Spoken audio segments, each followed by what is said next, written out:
You don't drink alcohol anymore. Why? Yeah, I made the decision at the start of this year for quite a few reasons. So growing up in England, there's a real culture around drinking. So I don't know if it was the same for you growing up in Switzerland, but for us, it's kind of like if you're going to have fun, you get drunk. If you've got nothing to do, you get drunk.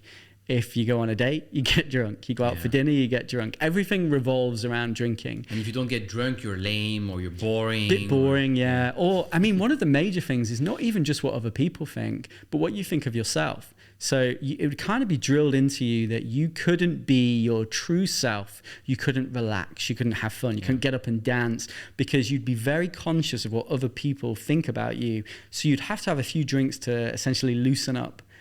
And anyway, I've been playing around with this idea in my head and I'm like, I'm 35 years old. I shouldn't need something to loosen up. It doesn't feel right. I'm very confident in myself. I've got amazing friends around me who are family. And then I've also got an amazing family around me and an amazing team that I work with. I love my business. I love my life here in Dubai. Why do I still need to get drunk? What is it?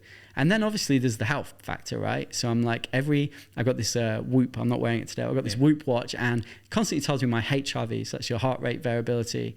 And it can really predict. So when that sinks down, that's normally when you're not rested well, you've slept really badly and you're normally going to get sick. Your immune system's quite low.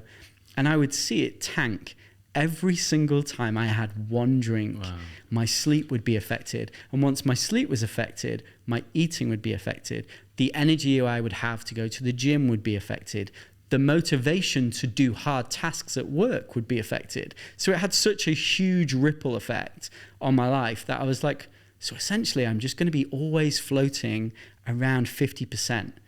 And how can I get past 50% if I'm always just going to keep, every time I peak slightly, I drink and I come straight back down again. So yeah, I really had a long think about it. And I thought, do you know what? Let's just do 50 days without alcohol and see how I feel.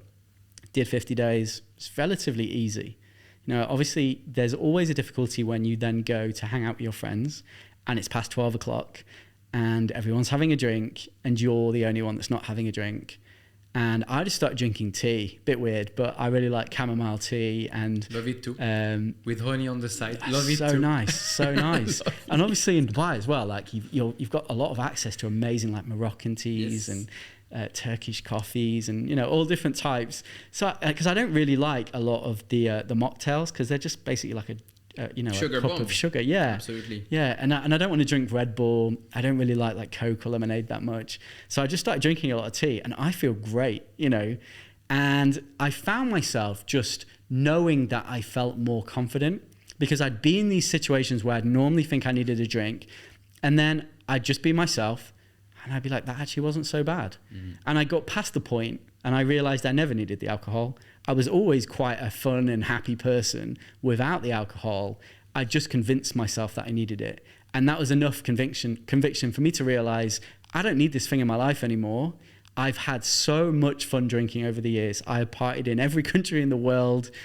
I've got drunk beyond belief and blacked out more times than I can remember. I didn't have an alcohol problem. I didn't even drink that much. I just don't need it anymore. So I made the decision, like I did when I was 30 years old. I used to smoke 20 cigarettes a day from 15 years old to 30. And I remember when I turned 30, I thought, this is pathetic. Yeah. Why are you addicted to this like tiny little stick that you have to go and stand out in the cold to smoke and it makes you stink and all your friends don't smoke? So I was like, right, I quit. And then obviously this next thing now is like alcohol. I'm like, I do not need it. I'm very happy without it. So I've quit. So I'm 105 days, 106 days in, and I genuinely don't think I'll ever drink again. I don't see the point of it for me personally. Yeah, and as you said, you are not at this 50% benchmark anymore. You are higher. Therefore, you feel much greater. You have higher testosterone. You have more, just naturally in the biochemical level, you feel much better. And so everything is going to compound in your life from there. Yeah, it's a life hack. That's the way I look at it. Yeah. It's everybody is playing the same game with the same set of rules and they're living around the 50-60% mark. Maybe you've got some freaks of nature that manage to go past that. But for me, I was always just staying around that same part. It's kind of like going to the gym for a week and then taking a week off and then going for a week and taking a week off. Your body pretty much stays the same. I tend to do that a lot. And you never see progress. And, drinking for me was doing the same with my career. I was making incremental positive changes in my career, but nothing that was like so essential that it was like really moving the needle. And now every week on week, I'm like sharper. My recall is quicker. I just feel so much healthier and happier in myself. Absolutely.